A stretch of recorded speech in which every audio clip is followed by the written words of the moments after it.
Olá, olá, tudo bem com vocês? Sejam todos muito bem-vindos a mais uma aula de processo civil. Aqui quem fala é o professor Stanley Costa, professor de Direito Civil e Processo Civil da LAC Concursos. E nesse encontro de hoje, nós vamos dar sequência a um estudo que já iniciamos, que é o estudo da competência no novo Código de Processo Civil. Hoje é a parte 2, o segundo bloco desse estudo, que serão de 4 partes, desse estudo que está dividido em 4 partes. Essa é a nossa segunda aula.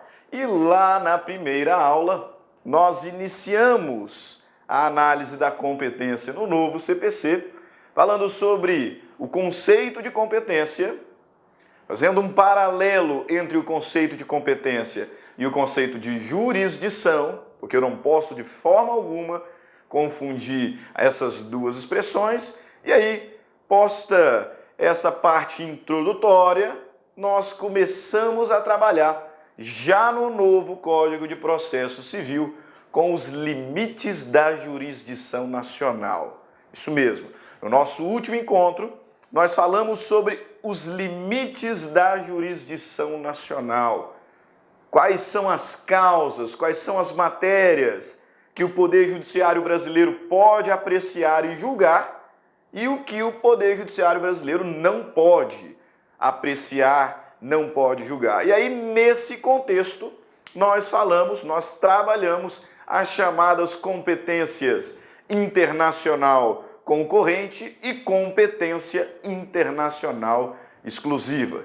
No tocante à competência internacional concorrente, nós apresentamos uma série de causas, uma série de ações que podem ser julgadas tanto pelo Poder Judiciário brasileiro quanto pelo Poder Judicial de algum outro país. E se julgado fora do Brasil, a decisão estrangeira pode produzir efeitos aqui.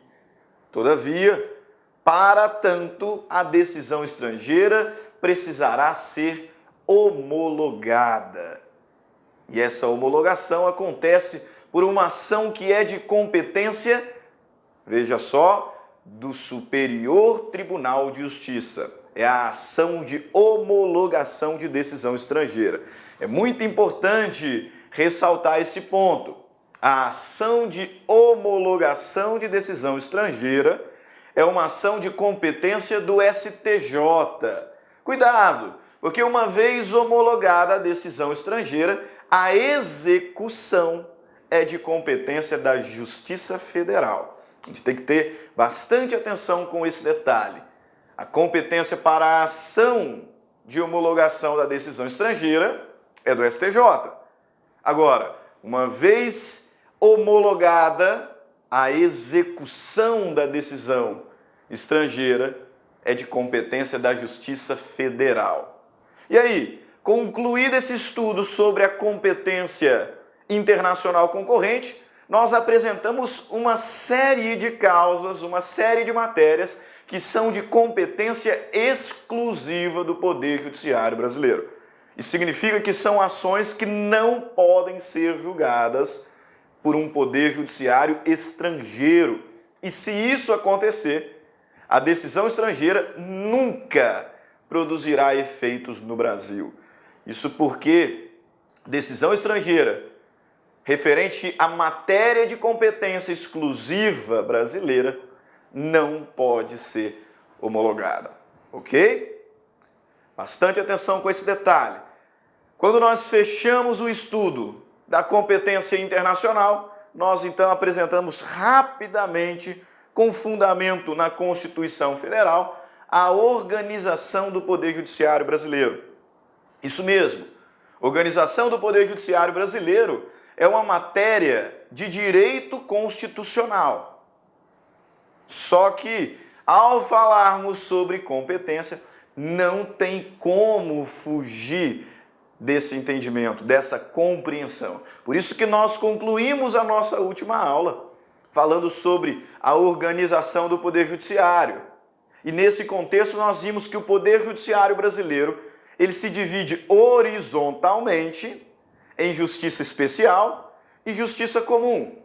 Justiça especial nós temos a justiça do trabalho, a justiça militar e a justiça eleitoral. E na justiça comum nós temos a justiça federal e estadual. Sendo certo que a justiça comum é supletiva. Então as causas que não são de competência da justiça especial são de competência da justiça comum. E no âmbito da justiça comum, a justiça estadual também é supletiva. Isso significa que as ações que não são de competência da justiça federal são de competência da justiça estadual.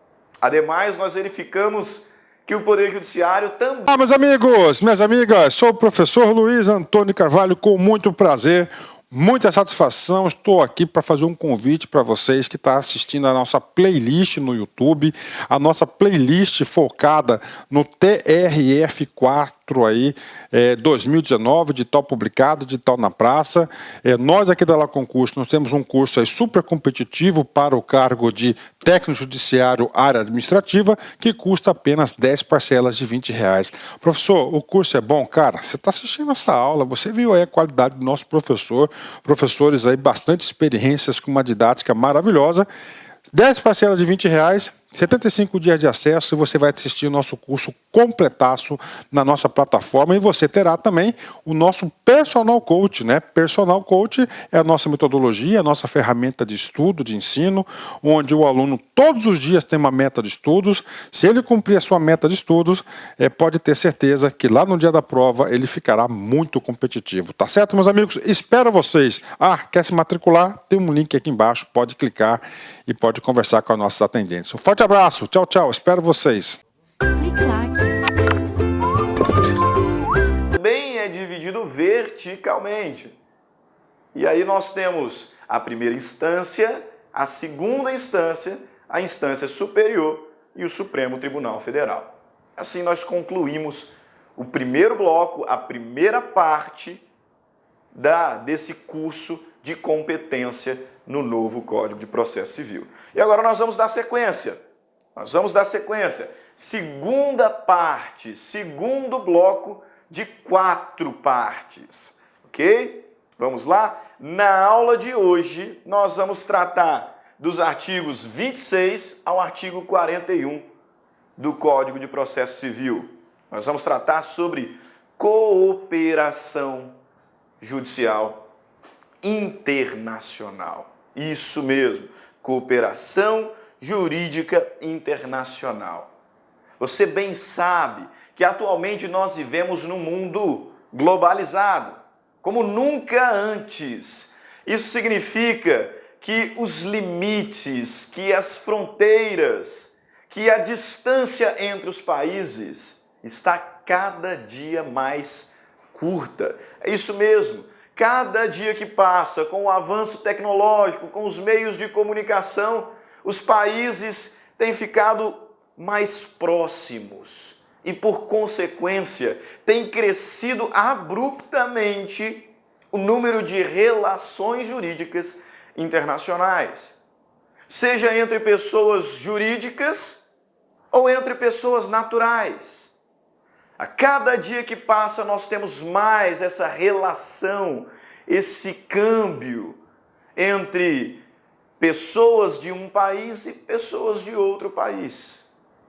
E por conta dessa realidade muito presente atualmente, surgiu a necessidade de cooperação entre os estados soberanos. É isso mesmo, porque imagine a situação de um contrato entre empresas de países distintos.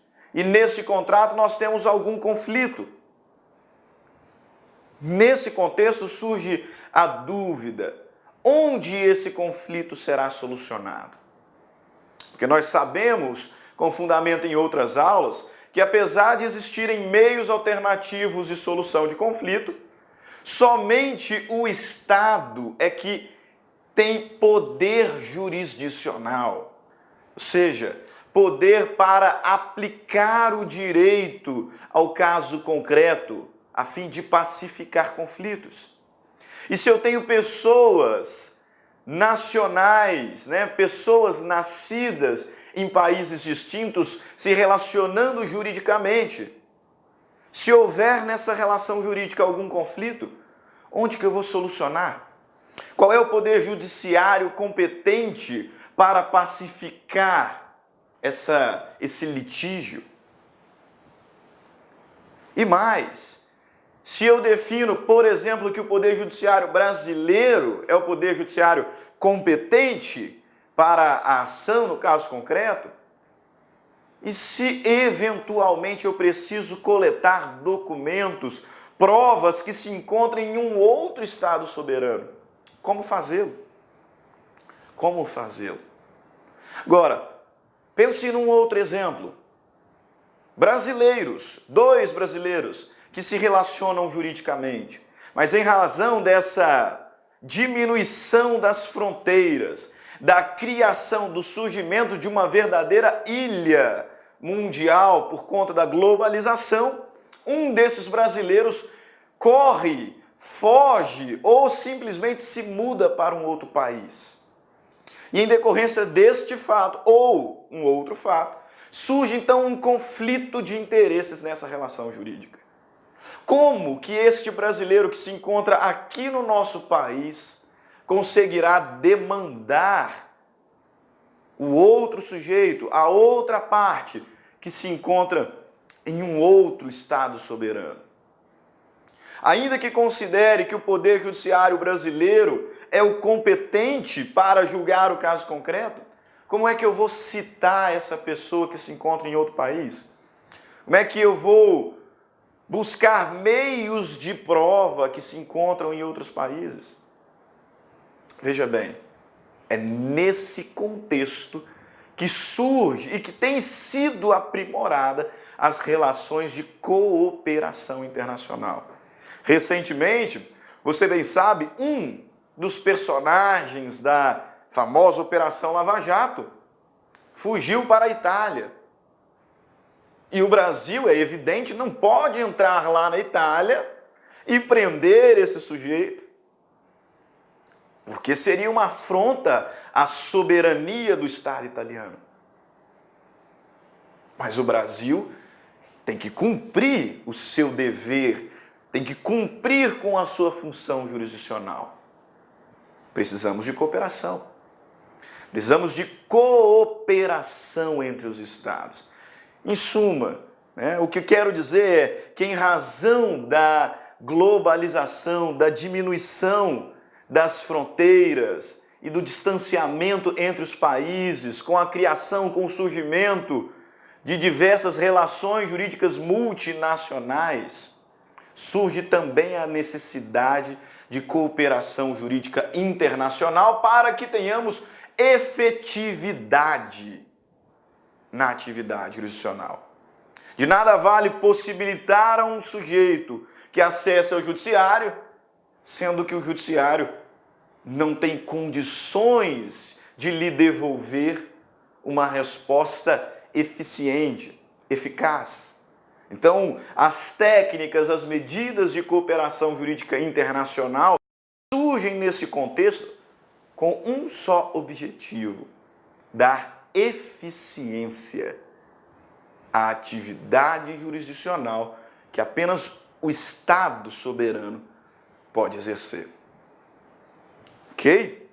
E aí, vejam bem, quando a gente estuda o direito constitucional, lá nos seus primeiros artigos, o chamado estudo dos princípios fundamentais da República Federativa do Brasil, os 4 primeiros artigos da Constituição Federal, nós encontramos lá no primeiro artigo os fundamentos da República Federativa do Brasil, no segundo artigo a previsão da divisão ou tripartição dos poderes, executivo, legislativo, judiciário. No terceiro artigo nós encontramos os objetivos da República Federativa do Brasil e no quarto artigo nós encontramos os princípios que regulamentam as relações internacionais das quais o Brasil faz parte. E aí, lá no artigo 4º, eu encontro no seu inciso 9º, ou melhor dizendo, no seu inciso 11, um princípio que diz o seguinte: deve ser incentivado, deve ser aplicada a cooperação entre os povos para o progresso da humanidade. Destaco isso lá na Constituição Federal, para que preliminarmente, para que antes de adentrarmos ao estudo efetivamente da cooperação no novo CPC, você compreenda que a cooperação internacional é um princípio fundamental da República Federativa do Brasil. É um dos princípios norteadores das relações internacionais. Princípio previsto lá no artigo 4º, da Constituição Federal, inciso 11. Ok? E ainda que nessas notas introdutórias faço questão de destacar para a nossa reflexão, para o nosso aprimoramento, para o nosso estudo, um conceito de cooperação internacional que se encontra lá no site, no sítio oficial do Ministério da Justiça. Se você buscar aí no seu computador, vai lá no site do Ministério da Justiça e procure por cooperação internacional. E nós vamos nos deparar, melhor dizendo, com esse conceito aqui. A cooperação jurídica internacional pode ser entendida como um modo formal de solicitar a outro país alguma medida judicial, investigativa ou administrativa necessária para um caso concreto em andamento. Então esse é o conceito que o próprio Ministério da Justiça nos apresenta. Cooperação jurídica internacional é um meio formal, um meio solene que determinado Estado tem à sua disposição para solicitar a outro Estado soberano a realização, o cumprimento de uma medida judicial, investigativa ou administrativa necessária para um caso concreto. Ok? Mas entendam o seguinte: quase sempre que conversamos sobre o tema cooperação internacional, que não é um tema novo, nos vem à mente o direito criminal. Com as medidas de transferência de presos, extradição, até mesmo com o caso que eu acabei de citar, do personagem ali da Lava Jato que foi para a Itália. E nós precisávamos então cumprir uma medida judicial em solo italiano. Quase sempre que a gente fala sobre cooperação internacional, nos vem à mente direito criminal. Todavia, tem crescido o número de demandas cíveis que dependem para a sua eficácia de cooperação internacional. Imagine o caso de um sujeito que teve um filho aqui no Brasil, um brasileiro pode ser, que teve um filho aqui no Brasil e se mudou para a Inglaterra. E agora esse filho que se encontra aqui no Brasil tem uma pretensão alimentícia, tem interesse e legitimidade para a propositura de uma ação de alimentos contra o pai que não se encontra no Brasil. Relação civil que dependerá, no caso concreto, de cooperação internacional para que o poder jurisdicional tenha eficácia no caso concreto. Então tem crescido, sim, o número de demandas cíveis que dependem também de cooperação internacional, e eu destaquei aqui algumas para o nosso entendimento. Pode ser demandas cíveis de natureza empresarial, uma relação entre multinacionais, pode ser relações contratuais, portanto, direito civil patrimonial. Mas nós também temos ações de natureza humanitária, de natureza extrapatrimonial, tais como ações de alimentos, ações de reconhecimento de paternidade e ações de divórcio, entre sujeitos que não se encontram no mesmo país, entre sujeitos que talvez não sejam nascidos, em um mesmo país. E aí, nesse caso, precisaremos sim de cooperação internacional. Ok? Apesar de ter dito que o tema cooperação internacional é uma novidade do CPC 15, esse não é um tema verdadeiramente novo. Não. Cooperação internacional está longe de ser um tema novo. Pelo contrário, já existem diversos regulamentos, diversos ordenamentos no Brasil que tratam o tema.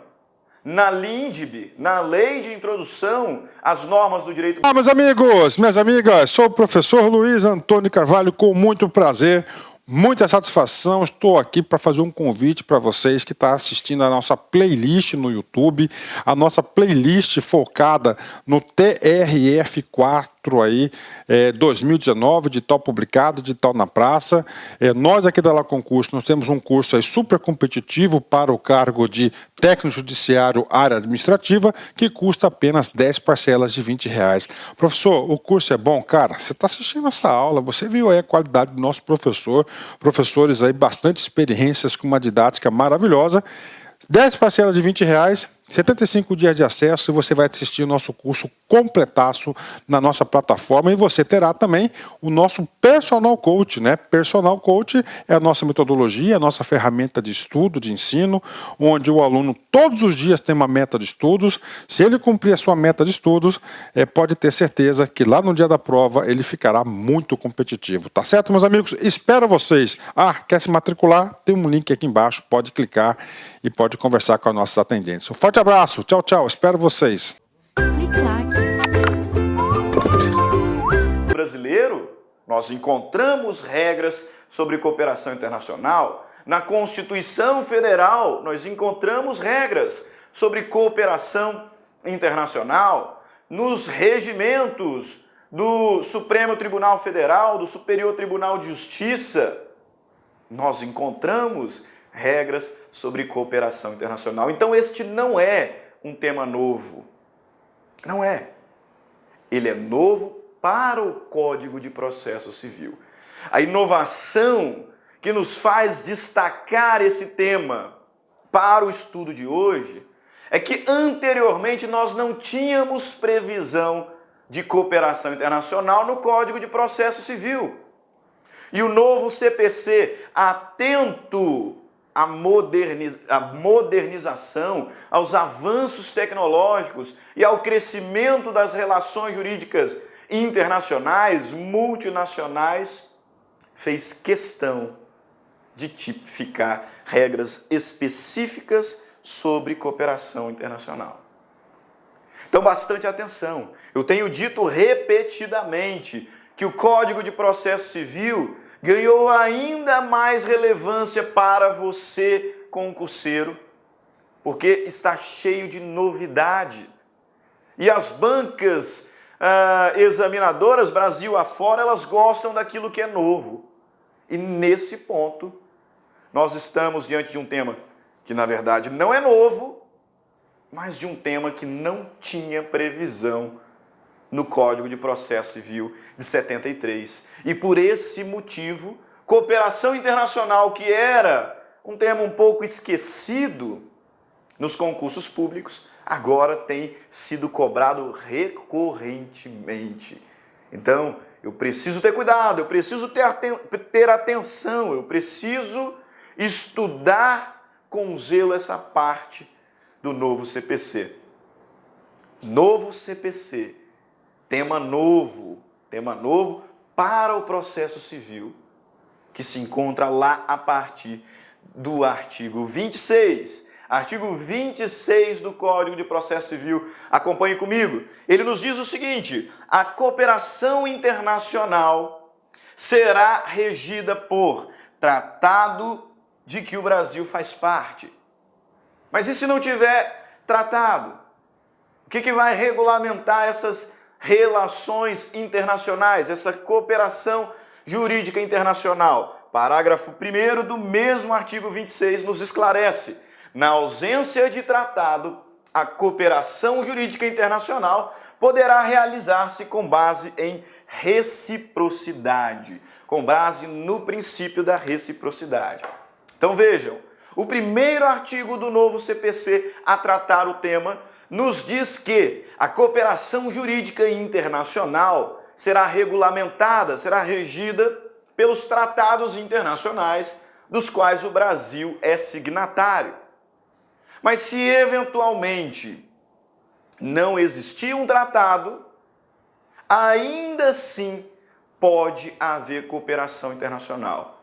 Neste caso, na ausência de um tratado, valerá o princípio da reciprocidade, que, como o nome sugere, funciona mais ou menos assim. Você, país estrangeiro, você, estado estrangeiro, me ajuda, e na exata medida que você me ajuda, eu também te ajudo. Então, se não houver um tratado ali no caso concreto, ainda assim pode haver cooperação. Se você extraditar esse brasileiro que se encontra aí, eu também vou extraditar esse iraquiano que se encontra aqui. Princípio da reciprocidade. Primeira observação que o legislador nos faz. Primeiro detalhe que o legislador nos traz aqui no Código de Processo Civil de 2015.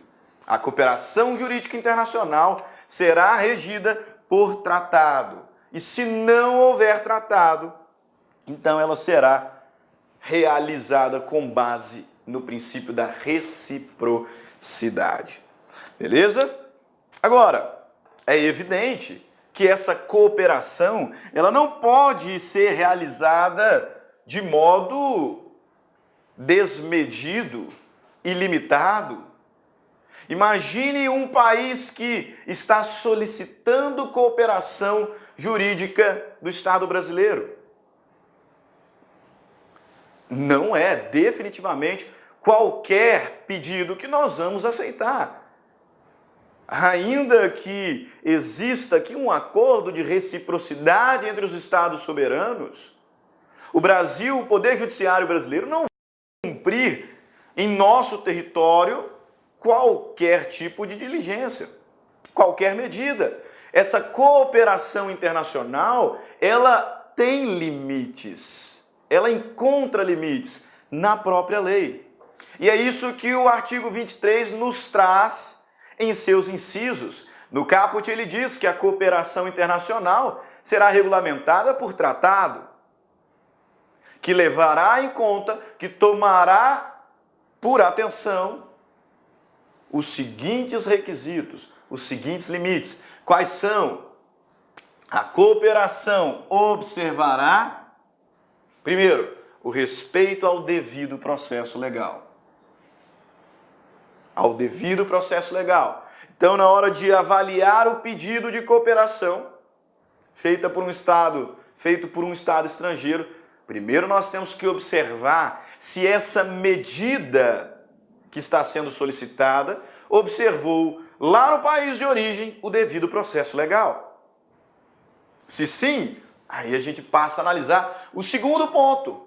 Além do devido processo legal, a cooperação deve observar a igualdade, a isonomia em relação ao acesso à justiça, em relação à tramitação dos processos e também em relação à assistência prestada àqueles que não têm condições financeiras de suportar as custas de um processo. Então veja bem, a cooperação jurídica internacional observará o devido processo legal, observará a isonomia, a igualdade entre os sujeitos processuais no tocante ao acesso à justiça, no tocante à tramitação dos processos e sempre assegurando assistência judiciária aos necessitados. Por fim, o legislador também nos traz um outro limite. A cooperação internacional deverá também observar o princípio da publicidade processual. É evidente, salvo naquelas hipóteses em que a lei, a própria lei, permite a mitigação dessa publicidade, porque tem a ver com questões de cunho privado, íntimo. Então, por força da própria lei e da própria Constituição Federal, no caso concreto, é permitida a mitigação da publicidade. Se não for esse o caso, a cooperação internacional deverá obedecer esse princípio que é princípio fundamental do processo. Ok? Você já viu isso aqui antes? Você já ouviu falar antes do devido processo legal? Do princípio da isonomia? E do princípio da publicidade? É evidente que você já ouviu falar sobre isso. Os três se encontram lá no primeiro livro do novo CPC, o devido processo legal por interpretação, do que seria a dignidade da pessoa humana. Mas, enfim, esses princípios e essas regras, elas se encontram lá no primeiro livro do CPC, que é o livro das normas fundamentais do processo. E aí não tenha dúvida. O que o artigo 26 está nos conferindo são exemplos de limites. Esses três aqui não formam um rol taxativo. Todas as normas fundamentais do processo civil brasileiro, que se encontra lá no livro 1 do novo CPC, devem ser observadas e funcionarão como limite à cooperação internacional. Isso fica muito claro quando nos deparamos com o parágrafo 3º do mesmo artigo 26, onde o legislador nos diz o seguinte: na cooperação jurídica internacional não será, veja bem, não será admitida a prática de atos que contrariem ou que produzam resultados incompatíveis com as normas fundamentais que regem o Estado brasileiro. Então, no caso concreto, o contraditório tem que ter sido observado. No caso concreto, o princípio da inafastabilidade do poder jurisdicional tem que ser observado. O princípio da inércia, princípio do devido processo legal, do impulso oficial. Todas aquelas regras fundamentais previstas no livro 1, no livro 1º do novo CPC, devem ser observadas. Não só elas, também as outras que se encontram na Constituição Federal. Lembre-se sempre, a cooperação jurídica internacional, ela será regulamentada, ela será regida pelas regras constantes em tratado do qual o Brasil faça parte. Se não tiver tratado, será regulamentada a cooperação internacional pelo princípio da reciprocidade, mas sempre, ela deverá observar as normas fundamentais previstas tanto no novo CPC quanto na Constituição Federal. As normas fundamentais do processo civil brasileiro. Dentre elas, devido processo legal, igualdade e publicidade. Ok? Beleza, show de bola. Vamos adiante. Nós já falamos sobre o que é a cooperação internacional, sobre a relevância dessa cooperação no mundo globalizado em que vivemos. Nós já falamos sobre o que regulamenta a cooperação internacional, que são os tratados e o princípio da reciprocidade. Nós falamos sobre os limites da cooperação internacional. E agora, muita atenção, porque até então nós estávamos apenas falando notas introdutórias, até um pouco óbvias, todas as regras que nós apresentamos. Agora, muito cuidado. Por quê? Porque a lei exige A lei ordena que para a cooperação internacional deve existir, tanto no Estado brasileiro quanto nos estados estrangeiros, uma autoridade central. Uma autoridade central. Qual é a finalidade dessa autoridade central? A finalidade, o objetivo, a sua função é receber os pedidos de cooperação e enviar os pedidos de cooperação solicitados, ordenados pelo Poder Judiciário brasileiro. Então, o Código de Processo Civil nos diz que tanto o Estado brasileiro quanto o Estado estrangeiro, para que a cooperação internacional funcione de uma forma ordeira, organizada, deve existir uma autoridade central. Veja só, o que o artigo 26, no seu inciso 4, nos diz. O mesmo artigo 26 nos diz que a cooperação internacional observará, além do devido processo legal, da igualdade, além da publicidade, também observará a existência de uma autoridade central para a recepção e para a transmissão dos pedidos de cooperação. Qual é a autoridade central para fins de cooperação aqui no Brasil? Você sabe? Qual é a autoridade que exerce essa função aqui no Estado brasileiro? Artigo 26, parágrafo 4º. Artigo 26, parágrafo 4º nos revela: a autoridade central aqui no Estado brasileiro é o Ministério da Justiça.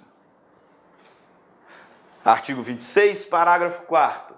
O Ministério da Justiça exercerá as funções de autoridade central. Então, o Ministério da Justiça é que receberá os pedidos de cooperação enviados pelos estados estrangeiros. E também o Ministério da Justiça é que remeterá, é que enviará os pedidos de cooperação solicitados pelo Poder Judiciário brasileiro. Então, o MJ, o Ministério da Justiça, é que faz, às vezes, dessa autoridade central indispensável à cooperação internacional. Okay? O legislador ainda faz menção que quando da ausência de designação específica, é o Ministério da Justiça que exerce a função. Então, ele está apresentando que é possível, em alguma situação, se tiver previsão expressa num tratado, uma exceção, um outro órgão exercendo a função de autoridade central. A regra é: o Ministério da Justiça é a autoridade central, salvo disposição específica em um outro ordenamento. Ok? Como é que funciona o trâmite da cooperação internacional? Eu já sei que quem organiza, quem recebe, quem expede solicitações de cooperação internacional é o Ministério da Justiça, que aqui no Brasil é a autoridade central. Entretanto, como é o trâmite desses pedidos de cooperação? Artigos 37 e 39 do Código de Processo Civil novo nos revela, nos demonstra aí uma parte desse trâmite. Artigo 37 nos diz o seguinte: o pedido de cooperação jurídica internacional oriundo de uma autoridade brasileira, então, uma autoridade brasileira pedindo cooperação de um outro Estado, será encaminhado à autoridade central, que, como regra, é o Ministério da Justiça, para então ser enviada ao Estado requerido, a fim de que lhe dê cumprimento à medida solicitada. Ok? Então, se é uma autoridade brasileira que quer a cooperação de um Estado estrangeiro, ela não pode enviar diretamente para lá. Não, ela tem que fazer esse pedido, tem que enviar esse pedido à autoridade central que é o Ministério da Justiça, e o Ministério da Justiça é que enviará ao Estado requerido, ao Estado estrangeiro. O inverso também acontece da mesma forma. Artigo 39 do CPC nos diz que o pedido passivo. Como assim pedido passivo, professor? Pedido passivo é quando o Estado estrangeiro está solicitando cooperação do Estado brasileiro. Pedido ativo é quando o Estado brasileiro está pedindo auxílio, está pedindo cooperação. Pedido passivo é quando o Estado estrangeiro está pedindo auxílio ao Estado brasileiro. Aí veja bem, na hipótese do pedido passivo, o Estado... Meus amigos, minhas amigas, sou o professor Luiz Antônio Carvalho, com muito prazer, muita satisfação. Estou aqui para fazer um convite para vocês que estão assistindo a nossa playlist no YouTube, a nossa playlist focada no TRF4 aí, 2019, de tal publicado, de tal na praça. Nós aqui da La Concurso, nós temos um curso aí super competitivo para o cargo de técnico judiciário área administrativa, que custa apenas 10 parcelas de R$20. Professor, o curso é bom? Cara, você está assistindo essa aula, você viu aí a qualidade do nosso professor, professores aí bastante experiências com uma didática maravilhosa. 10 parcelas de R$20, 75 dias de acesso, e você vai assistir o nosso curso completaço na nossa plataforma, e você terá também o nosso Personal Coach, né? Personal Coach é a nossa metodologia, a nossa ferramenta de estudo, de ensino, onde o aluno todos os dias tem uma meta de estudos. Se ele cumprir a sua meta de estudos, pode ter certeza que lá no dia da prova ele ficará muito competitivo. Tá certo, meus amigos? Espero vocês. Quer se matricular? Tem um link aqui embaixo, pode clicar e pode conversar com os nossos atendentes. Um forte abraço, tchau, tchau, espero vocês. O estrangeiro tem que enviar essa solicitação para a autoridade central.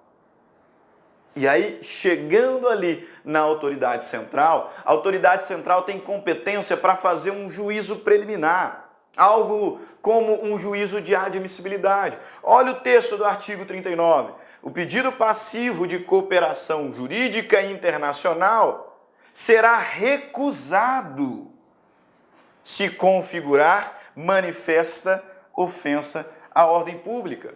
Então, se o próprio Ministério da Justiça, que é a autoridade central, averiguar de logo, de pronto, que o que está sendo solicitado ofende a ordem pública, ofende algum daqueles princípios fundamentais, daquelas regras fundamentais do direito processual brasileiro, então o próprio Ministério da Justiça, a própria autoridade central, pode recusar de plano, de pronto, a solicitação. Ok? Então veja, esse é um tema novo no CPC. E o Código de Processo Civil nos diz que a cooperação internacional será regulamentada por tratados internacionais ou pelo princípio da reciprocidade, inexistindo tratado. Também o artigo 26 nos diz que a cooperação internacional deve observar o devido processo legal, o princípio da isonomia e o princípio da publicidade, além, evidentemente, de todos os outros fundamentos do processo civil brasileiro.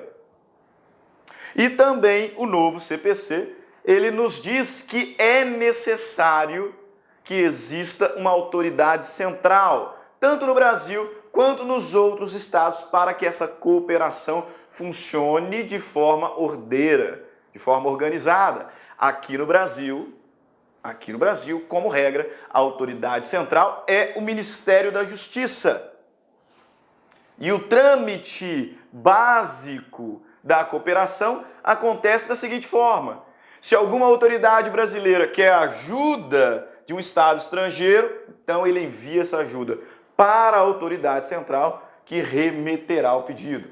E se algum estado estrangeiro quer auxílio do Poder Judiciário brasileiro, ele envia para a autoridade central, para o Ministério da Justiça, que realizará ali um juízo preliminar de admissibilidade, verificando se não há ofensa nesse ato solicitado, nessa medida solicitada, se não há ofensa à ordem pública ou aos princípios fundamentais, para só então remeter à autoridade brasileira que será competente para a execução do ato solicitado, da diligência solicitada.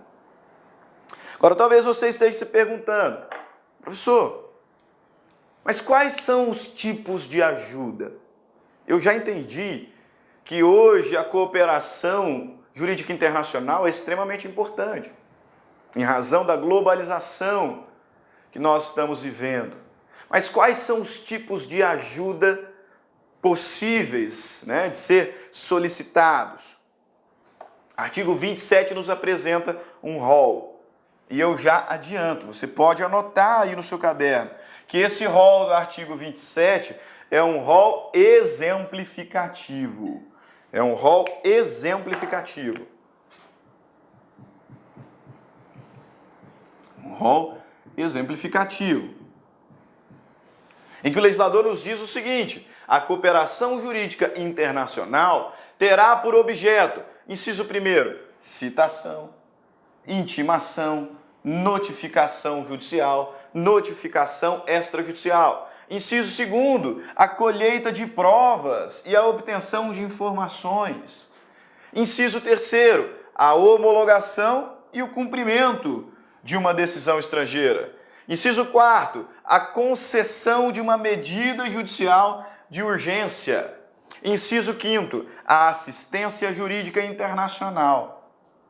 E inciso 6º, a grande demonstração de que esse rol é um rol meramente exemplificativo. A cooperação jurídica internacional terá por objeto qualquer outra medida judicial ou extrajudicial não proibida pela lei brasileira. Então, o que o legislador está me conferindo aqui são exemplos. Está facilitando a minha vida.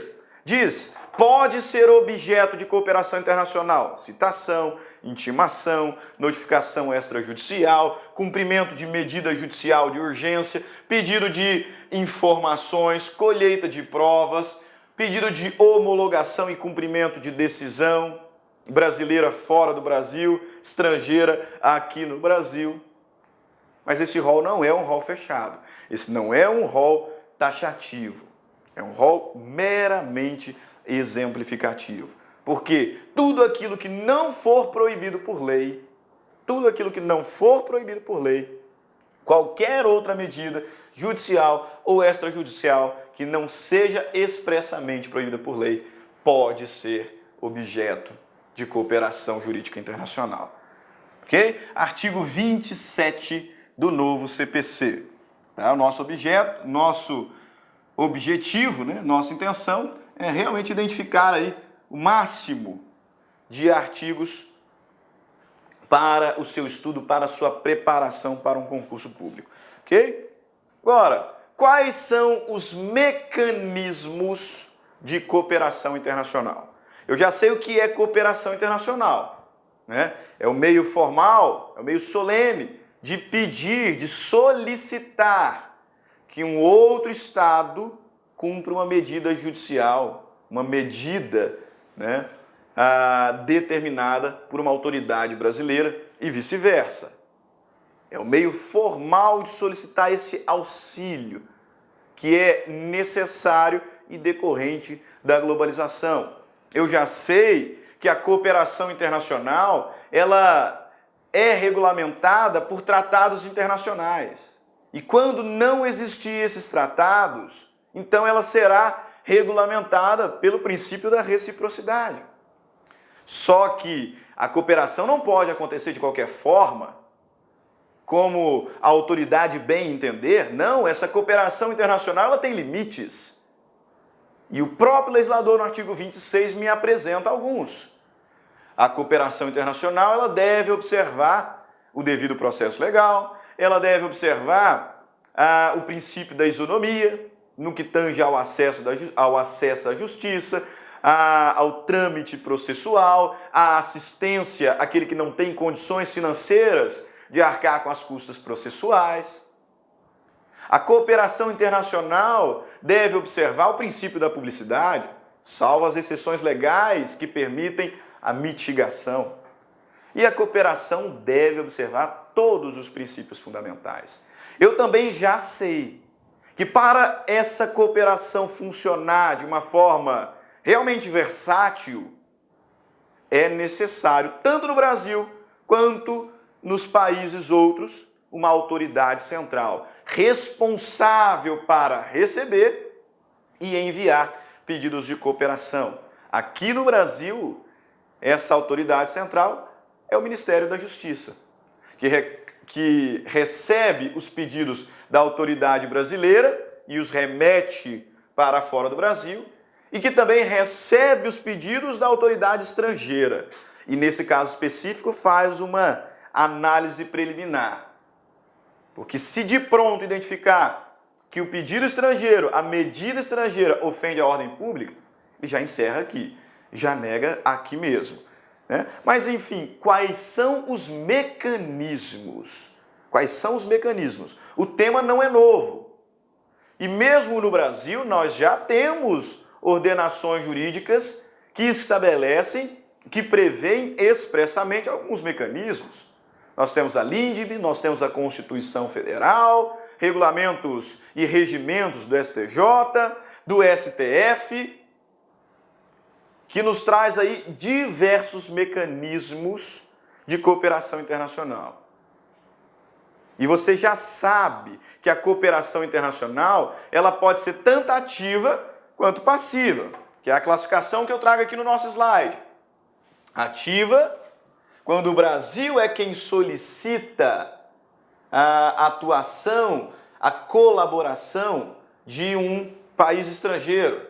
E passiva, quando o país outro solicita ao Brasil a realização de alguma medida colaborativa. Quais são os mecanismos que a gente encontra ordenamento jurídico afora? Vocês com certeza já ouviram falar sobre extradição, sobre transferência de presos, sobre tratados internacionais, sobre cartas rogatórias, sobre auxílio direto e sobre homologação de sentença estrangeira. Aqui nós temos alguns exemplos de medidas colaborativas. Extradição, transferência de preso, carta rogatória, auxílio direto, homologação de decisão estrangeira, homologação de exequatur para o cumprimento de carta rogatória. São medidas e são mecanismos de cooperação jurídica internacional. Entretanto, o novo CPC, ele se preocupou expressamente com apenas 3 dessas. Nós encontramos todas elas em ordenamentos jurídicos Brasil afora.